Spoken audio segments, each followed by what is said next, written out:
সবগুলোর পানি মোটামুটি ঠিকই আছে।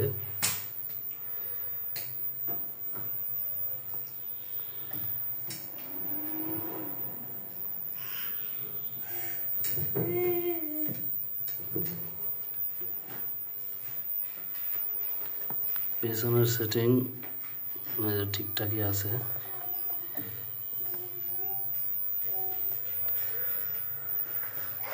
এখন কারেন্ট নাই, ঠিক আছে। কারেন্ট না থাকা অবস্থায় এরকম আইপিএস এর লাইন চলতেছে, যে লাইট ফ্যান সবই চলতেছে। হ্যাঁ, এখন সামনে দেখি কি অবস্থা। সামনে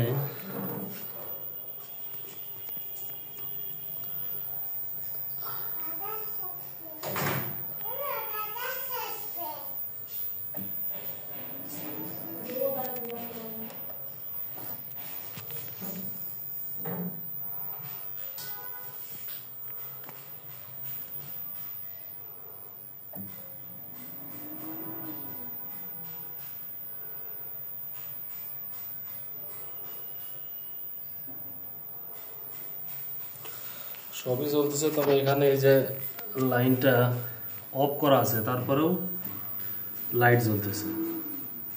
যখনই আমি এই লাইটটা দিব তখনই মনে করো যে সব বন্ধ হয়ে যাবে। এই যে একটা সাউন্ড হচ্ছে, সাউন্ড হয়ে এই যে বন্ধ হয়ে গেল। আবার যখন এটা অন করে দেব, আইপিএস বন্ধ না করলেই শব্দ হইতেই আছে। আবার যখন চালু করলাম তখন এই শব্দ চলে গেল। এই যে এখানে লাইনটা জ্বলেই আছে।